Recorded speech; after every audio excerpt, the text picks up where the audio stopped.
So, liebe Leute, es geht mal wieder weiter hier auf Underworld 2. Wir haben heute Großes vor. Ich habe nämlich vor einigen Monaten mal ein Video gesehen, ganz kurz, oder eine kurze Zusammenfassung war es eher von einem Video. Ich weiß auch nicht mehr wo. Es kann sein, dass es auf TikTok war. Da hat jemand von einem Fall berichtet, wo ein Höhlenkletterer, also es gibt ja so ein Extremhobby, nenne ich es mal, von Leuten, die so in Höhlen reinklettern, die immer enger werden und irgendwann sind die so eng, dass die gerade noch so mit ihren Schultern nicht mal mehr, also keine Ahnung, wie die da überhaupt noch durchpassen, aber die klettern da in Spalten rein, die teilweise nur noch 40 mal 40 Zentimeter groß sind und so. Und dann gab es mal einen Fall, wo einer in einen Spalt reingeklettert ist, was sich aber als Sackgasse herausgestellt hat, und dann ist der da unten hat er da festgesteckt und ist nicht mehr rausgekommen. Und das ist, ich will euch das Ende der Geschichte jetzt noch nicht spoilern, aber das ist so schrecklich, diese Geschichte, dass ich da bis heute teilweise noch dran denke. Also ich bin nicht irgendwie klaustrophobisch oder irgendwas, aber wenn ich so höre, wie jemand in so eine Höhle reinklettert, Kopf zuerst und dann feststeckt und nicht mehr rauskommt, da geht es mir ganz schlecht. Das ist fast wie Höhenangst, fühlt sich das dann bei mir an. Und jetzt habe ich auf YouTube eben zufällig ein Video vorgeschlagen bekommen, was, glaube ich, tatsächlich genau diesen Fall in einer Kurzdokumentation zusammenfasst. Der Kanal, auf dem diese Dokumentation hier hochgeladen wurde, heißt Real Horror, ist auf jeden Fall auch verlinkt. Und das Video heißt Lebendig begraben, The Nutty Putty Cave Incident. Und ich würde sagen, ohne langes Gerede, ich mache euch schon mal hier die Untertitel an, gehen wir einfach mal rein. Being stuck in that position for going on 23 hours now makes it very difficult for him. On the 24th of November 2009, John Jones, a 26-year-old medical student and devout family man, was back home in Utah with his pregnant wife and their young daughter for the holidays. During the stay, he and a group of 10 other friends and family members arranged a trip down to the Nutty Putty cave system. This was a supposed beginner's cave, located near the family's home in Salt Lake City. But the trip would quickly turn into a hellish nightmare, causing one of the most unusual and arguably terrifying deaths in caving history, leading to the Nutty Putty caves being sealed shut forever. This is the story of the Nutty Putty cave incident. Be warned. This is not. Also es endet tatsächlich mit dem Tod, wie es gerade schon gespoilert wurde. Und so wie das jetzt gerade klingt, ist das tatsächlich der Fall, den ich mal vor einigen Monaten gehört habe, der wirklich unglaublich grausam ist. A story for those with claustrophobia. The Nutty Putty caves, first explored in 1960, were notorious for their narrow and slippery passageways, twists and turns. The cave system is accessible by a narrow hole, just 30 inches wide, and was reported to be an extremely popular beginner's cave, welcoming anywhere from 5,000 to 25,000 visitors a year.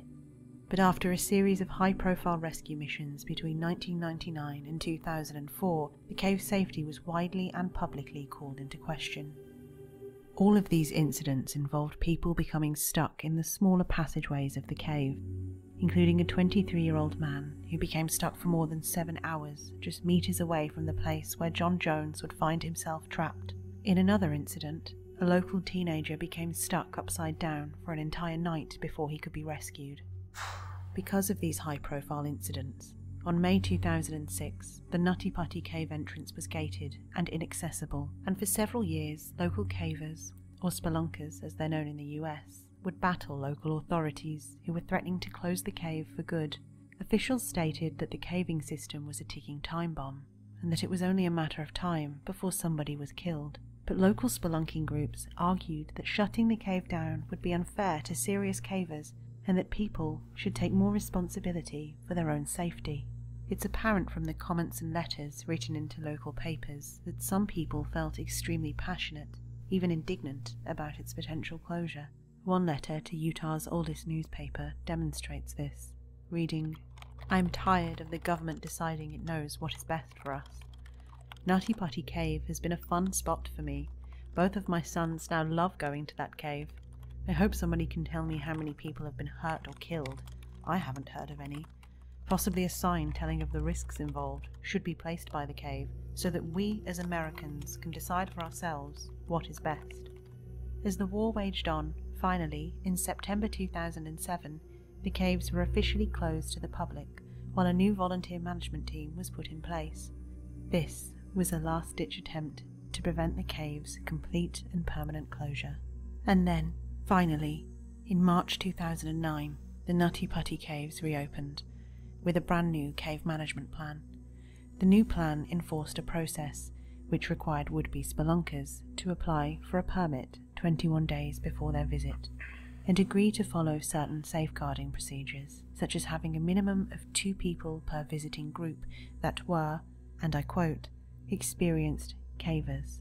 And so, it was under these circumstances that 26-year-old John Jones und Josh Jones, 23 und 26, sind anscheinend Brüder.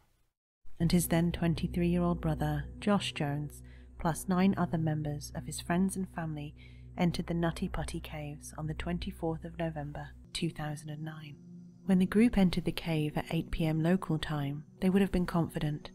Whilst John and his brother had not visited the Nutty Putty Caves before, they had spent much of their childhood exploring Utah's caves. In fact, as a small boy, John had more than once acted as a trapped victim for the Utah Cave Rescue Team, a group his father had helped found. But the reality was that John and his brother hadn't been spelunking in years, and there is a great deal of debate as to whether John and his brother could act as experienced cavers on behalf of their group.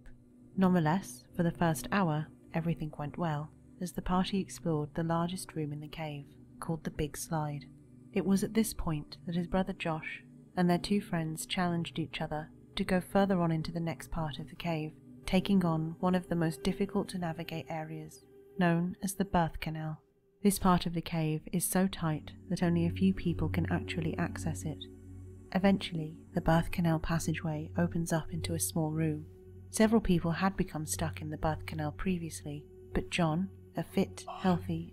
Also weiß ich nicht, also es gibt schon viele kranke Hobbys, so Urbexen ist ja im Prinzip auch so, geht schon in Richtung krank, also gefährlich krank auf jeden Fall. Es gibt Leute, die verlassene Schornsteine hochklettern und das ist natürlich auch schon heftig, oder sich an irgendwelchen alten Funkmästen in 300 Metern Höhe ranhängen und Klimmzüge machen, das ist alles schon hart, aber sowas hier, boah, sich durch so einen kleinen Gang durchzuzwängen, irgendwo unter der Erde, wo man gerade so reinpasst. Oh, ich weiß nicht, Alter. Ich weiß nicht, was das einem gibt. And Slender Man in his prime wasn't worried. Heading through the passageway first, with his brother behind him, John wriggled on just his stomach down what he thought was the entrance to the birth canal. But John, unknowingly, had taken a wrong turn down an unmapped passageway via a route known as the Corkscrew, a place where only the smallest and most flexible of cave explorers could fit. As John pushed forward, the passageway became tighter and tighter, and he became unable to turn back on himself. When he saw what looked like a small opening at the end of the crawl space, he continued on, with hopes of being able to turn around. Unfortunately, this is where things took a turn for the worse, because John was crawling head first into a 10 by 18-inch fissure that dropped straight down. Worse still, John had sucked in his chest to slide past a lip of rock to get into the fissure, meaning that when his chest expanded again, he became completely trapped in an area the size of a small, front-loading washing machine. John made several attempts to free himself. It was no use. It was at this point that he began calling for his brother. When Josh finally found John, for a split second, he thought that this would be a silly story to tell later on that evening, but as he examined the situation more closely, dread settled in. Josh made several desperate attempts to free his brother, but none of them worked. In fact, he had made the situation worse. John had slid further down into the passage and was now completely upside down, with both of his arms pinned to his side, unable to move at all. It was at this point that the 2 brothers realized that they needed help. Josh alerted the rest of the group and left a friend to stay with John, as he rushed out of the cave system to a nearby hill to get reception and call 911. Knowing help was on the way, he went back down into the cave, where his brother was still pinned upside down. It would be 3 hours before help would arrive. At 12:30 a.m., the first rescue... Das ist immer so unvorstellbar, dass man da nichts mehr machen kann, so wenn man da irgendwo feststeckt. Aber stellt euch mal vor, der ist ja nicht so drin, sondern so wie ich das jetzt verstanden habe, ist der so. Also der ist kopfüber, hängt der in der Spalte fest und die Arme sind so dran. Also der kann, das muss sich so schlimm an, man muss so richtig Panik bekommen, das muss sich so schlimm anfühlen, wenn du deine Arme gar nicht vorne hast und die gar nicht mehr bewegen kannst, sondern die am Körper feststecken und rechts und links Stein ist. Und du wieder zurück nach vorkommst. Oh nee, ey, boah. Rescuer arrived on the scene. It was Susie Matola, a local volunteer who immediately rushed to the scene when she received the message on her pager. Right away, Susie realized that John's predicament was much, much worse than she had thought. She knew she had to keep John calm, and so she greeted him and told him that he'd be out in no time, and not to worry, to which John replied, "Hi Susie, thank you for coming, but I really, really want to get out." Susie tried absolutely everything she could think of to pull John out, including cutting off part of his jeans to free up some space, but after 2 hours, Susie was exhausted and unsuccessful. She was forced to crawl back up to the surface where, at this point, both his wife and his daughter and around 30 rescuers had arrived on the scene. There, a very concerned but calm group were brainstorming plan after plan. They discussed everything, from breaking John's legs to lubricating the walls with several gallons of oil. But eventually, they decided upon a system of ropes and pulleys to hoist John out, legs first. This pulley system would be aided by drilling some of the rock around him to create more space. Members of the rescue team made their way to John with the equipment, but they ran into problems. The rock wasn't coming away quickly enough, and removing what did come away from the wall was proving impossible to do safely, not least of which because the rock was falling back down onto John. Back at the surface, the rescue team, now in their hundreds, were all becoming increasingly concerned. Things were moving slowly.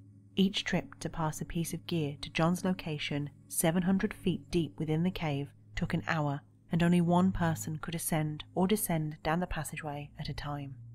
To make matters worse, when rescuers told on-site trauma surgeon Doug Murdoch that John was upside down, Doug made the team aware that this likely meant that John would only have 10 hours before his organs would fail. The human body is designed to be upright. The heart works with the force of gravity, and if it can't, blood and fluids quickly begin to pool in the brain and lungs, and eventually it becomes extremely difficult to breathe. On top of this, the heart begins to work overtime, and it becomes increasingly difficult to pump blood around the body, which can lead to cardiac arrest. Oh mein Gott, auch noch das. Also wirklich ein Ding nach dem anderen. Es wird immer schlimmer. This was something Susie noticed within the first hour of working to free John, a distinct rattling noise coming from his chest, a clear sign that fluid was pooling in John's lungs. He was already starting to asphyxiate. The rescue team decided that the immediate goal should be to get John out of his dangerous position to alleviate the pressure on his lungs. The team got to work immediately to install the first system of ropes and pulleys, but they quickly ran into several problems. John's legs and feet couldn't bend back around the curve of the shaft he had slipped into. On top of this, the lip of rock that he had breathed in to slip past was catching on his chest. It was, as one official put it, the worst possible place to be stuck. Nonetheless, the team managed to hoist him up enough to elevate his position slightly and administer IV. Unfortunately, just moments later, this first pulley system failed, and John slid back down into his original spot. At this point, John was swinging in between a state of calm and panic, and so a decision was made to bring a two-way cable radio into the cave so that John could speak with his wife. The conversation was tense, but it did serve to keep him calm enough for the next system of ropes and pulleys to be installed. Finally, after 19 hours, a team of 8 were ready to pull. But there was a problem. Each pull was agonizing for John, and the team had to pause several times to avoid breaking his legs. And then, a glimmer of hope. On the third pull, John was lifted up high enough to make eye contact with his rescuer, who later commented that his eyes were red, his face was dirty, but that he seemed fine otherwise. When the rescuer asked him how he was, John said, "It sucks. I'm upside down. I can't believe I'm upside down. My legs are killing me." The rescuer saw that even though John was complaining, he had a smile on his face. And then, on what was to be the fourth pull, disaster struck. That they have a raising system that was helping to hold him in position One of the devices as part of that system failed, and Mr. Jones actually ended up falling back into the area where he had been stuck for so long. The system had failed. Also, da war gerade keine Übersetzung. Irgendwie wollten sie es mit einem 4. Pull versuchen und dann ist er wieder abgerutscht und er ist genau wieder da, wo er am Anfang war. The entire team fell backwards. When the team regained composure, they realized that the worst thing imaginable had happened. A bolt that was drilled into one of the cave's walls had come out, causing part of the cave to crumble. This had hit the lead rescuer in the face, causing him to momentarily black out. And, worst of all, John had slid back down into the crevice and had now become completely unresponsive. With the rescuer closest to John now needing medical attention, a second lead rescuer took his place. Satisfied that John was, in fact, still breathing, in a state of desperation, the new rescuer somehow managed to slip a rope around John's waist. But he himself became stuck and needed help from other members of the team, sustaining multiple injuries in the process. A third lead rescuer made a last-ditch attempt to free John by desperately drilling away the rock around him. But it was no use. The entire team was exhausted. John was barely breathing and was still unresponsive. He had gone into cardiac arrest, and tragically, there was nothing anyone could do. It was at this point that John's wife Emily was informed of the situation. John was technically alive, but unconscious. In her desperation, she believed that he could still survive the ordeal and continue to radio down. In one of her final communications with John, she said, "I know you've been pushing so hard for so long. Why don't you rest for a minute and take a break, and then you can push again?" At this point, whilst they couldn't officially confirm it, rescuers suspected the worst. And so, a brave paramedic was sent down to take a pulse, confirming what everyone had suspected.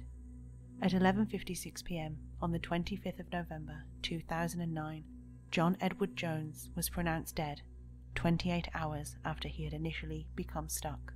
Emily was initially in complete disbelief. She refused to believe that her husband could die from such a simple mistake and did not accept that a pulse taken from the leg could indicate that he was dead. Eventually, officials managed to calm her down, agreeing that they would do everything in their power to remove her husband's body from the cave. Not wanting to let a grieving widow down, the team discussed what was reported to be some rather distasteful plans to get John's body out, but this would prove to be impossible. Even if they were able to free John, his lifeless body would not be able to twist properly in order to be fully removed from the cave, at least not intact. It was decided, given everything that had transpired, that it was simply too dangerous for the rescue team to attempt to remove his body. And so, a decision was made to seal the entrance of the cave with concrete, with John's body inside, forever. John's family had a plaque installed on the entrance of the cave in his memory. Later, the family would release a statement where they said that John Edward Jones, husband, father, and pediatric cardiologist in training, would be remembered for his, quote, "good nature, delightful sense of humour, strong work ethic, a genuine love of people, a masterful ability to relate to children, a love of and unwavering faith in the gospel of Jesus Christ, and his commitment to his family as an amazing husband, father, son, and brother." To this day, John's remains are still inside the cave, serving as a harrowing reminder of the very real risks of cave exploration. This is the Real Horror Channel, the place for all things really horrifying. If you enjoyed this video, please consider liking and subscribing, and I'll be back with more real horror soon. So, ich wollte jetzt nicht zu oft Pause dazwischen machen, weil mich das auch richtig gepackt hat und ich voll drin war, also richtig spannend. Boah. Also eine Sache ist tatsächlich anders, da haben sie anscheinend ein bisschen gemauschelt auf TikTok damals, als ich das gesehen habe. Da hieß es nämlich, dass der Arzt ihm eine Todesspritze geben musste, weil sie aufgegeben haben, ihn rauszubekommen. Und dann haben sie ihm das Funkgerät gegeben, damit er sich verabschieden kann von seiner Frau und seinen Kindern. Und dann wurde ihm die Todesspritze verabreicht. So hieß es auf TikTok, da haben sie es anscheinend ein bisschen spektakulärer dargestellt. In echt war es so, dass er einfach normal gestorben ist da drin. Tatsache ist aber, dass sein Körper da drin gelassen wurde und dass jetzt quasi die Höhle jetzt ein Grab ist. Unfassbar, es ist unglaublich. Auch so von der Theorie her kann man das gar nicht fassen, weil man ja so denkt, wenn die sogar schon Augenkontakt hatten und dem ein Seil um die Hüfte machen müssen, dann ist der doch so nah dran an denen, dass die den doch eigentlich packen und irgendwie ziehen können, denkt man die ganze Zeit. Aber es ist, also wenn ein Rettungsteam von 30 Leuten den nicht rausbekommen hat, dann ging das auch nicht. Nur der Menschenverstand sagt einem so, wenn man den berühren kann, dann kann man den da auch irgendwie rausbekommen. So weiß ich nicht. Hätte man nicht mit einem Bohrhammer irgendwie das Loch vergrößern können, aber dann wäre vielleicht die Höhle eingestürzt. Ich weiß es nicht. Das sind Experten, die wissen schon, was sie gemacht haben. Ich als Laie hätte gedacht, okay, diese enge Stelle kann man eventuell ein bisschen aufbohren. Mit einem Bohrhammer vergrößern, man kann vielleicht die Höhle vergrößern, damit sie nicht einstürzt, kann man vielleicht irgendwie Stützpfeiler, Balken da so reinpressen, aber man denkt, man geht so dumm ran, man denkt so, das ist so groß, so, weiß ich nicht, wie so ein Bergbau, aber das sind ja teilweise nur so eine großen Spalten, so, da kannst du ja jetzt nicht irgendwas reinstemmen, damit die nicht einbricht, die Höhle, so, das kannst du ja nur so ein Holzstamm, so einen Holzpfeiler nehmen. Aber dann passt da ja keiner mehr durch die Ritze. Also, schrecklich. Eine ganz, ganz schlimme Horrorvorstellung, dass man irgendwo feststecken bleibt. Stellt euch mal vor, der wäre da alleine drin gewesen oder wäre einfach verloren gegangen da drin und hätte alleine da irgendwie 20, 28 Stunden ums Überleben kämpfen müssen, ohne dass irgendjemand ihm helfen kann. Im Stockdustern und mit Kopf über mit den Armen feststecken am Körper, ohne dass man sich rühren kann. Das trifft's wirklich. Der Channel heißt Real Horror und das ist richtiger Real Horror. Das ist purer Horror. Ich wollte gerade sagen, ich werde mal gucken, was der Channel noch so für Videos hat, aber der hat tatsächlich nur 3 Videos bisher. 1 Jahr, 2 Monate und 1 Monat her. Also so regelmäßig kommt da wohl nichts aktuell. Aber krass, also muss ich sagen, heftige Story. Ganz, ganz, ganz, ganz schlimm. Geht wirklich so, wenn ich sowas höre und fühle, geht es wirklich bei mir in Richtung Höhenangst, was ich da empfinde. Boah. Ja, Leute, klettert nicht in irgendwelche Höhlen, die super eng sind. Klettert lieber auf verlassene Schornsteine hoch. Nein, macht das auch nicht. Ja, ich danke euch auf jeden Fall fürs Zusehen. Danke für euren Support. Bis zum nächsten Mal. Haut rein. Ain't got no keys to the whip anymore. Think that you know me, you know what I'm letting on. 20 years old and you know that we getting up. Georgia, I'm living, I'm having fun. Ain't got no patience, don't hit me up.